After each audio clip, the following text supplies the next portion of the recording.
Hi guys, ఎలా ఉన్నారు? ఈ చల్లటి వాతావరణంలో వేడి వేడి మిర్చిలు బజ్జీ చేసుకుందామా? అలాగే పకోడీ కూడా. అయితే ఫస్ట్ మనం ఒక పొడవాటి కొన్ని పచ్చిమిర్చి తీసుకోండి. దానికి ఘాట్లు పెట్టుకోండి. అలాగే కొన్ని ఉల్లిపాయలు కూడా కట్ చేసి పెట్టుకోండి.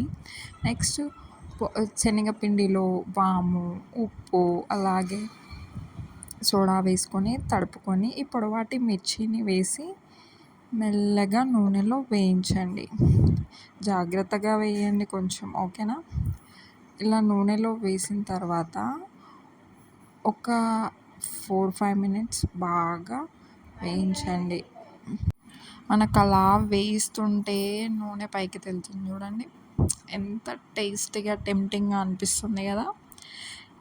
అవి అలా వేగుతున్నప్పుడు కొంచెం గోల్డెన్ బ్రౌన్ అవ్వగానే మనం స్పూన్తో మెల్లగా తీసేసుకుందాం.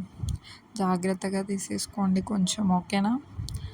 మెల్లమెల్లగా ఒక 2-3 అయినా సరే మెల్లగా తీసుకోండి. ఎందుకంటే నేను ఎక్కువ తీయాలని కకృతితో చాలా వరకు టైం వేస్ట్ చేసిన. సో మెల్లమెల్లగా తీసేయండి. నావి కొంచెం ఎక్కువ బ్రౌన్ కలర్ అయ్యాయి కదా, మీకు చూస్తే తెలుస్తుంది.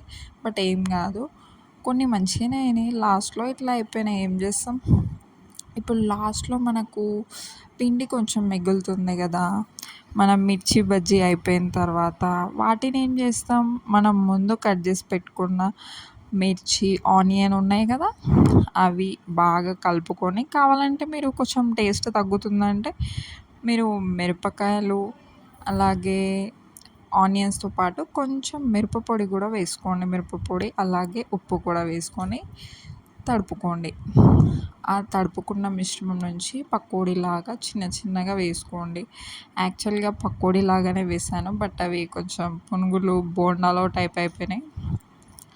ఏం కాదు, మనమే కదా తినేది, ఏం కాదు, చేసేసుకుందాం.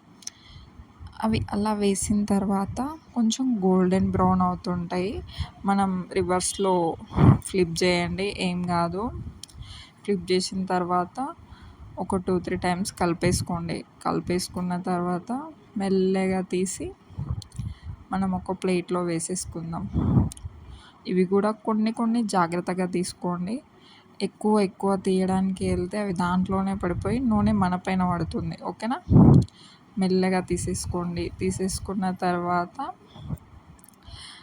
మనం ఒక ప్లేట్లో ఫస్ట్ తీసుకుంటాం కదా, దానివల్ల ఆయిల్ అనేది ఆ ప్లేట్లోనే ఉంటుంది. నెక్స్ట్ మనం వేరే బౌల్లో వేసుకోవచ్చు. ఇప్పుడు చూడండి ఎంత టెంప్టింగ్గా అనిపిస్తున్నాయి మనకు పకోడీ కూడా. తినాలనిపిస్తే సేమ్ నేను చెప్పిన ప్రాసెస్లో చేసేసుకోండి, ఏం కాదు.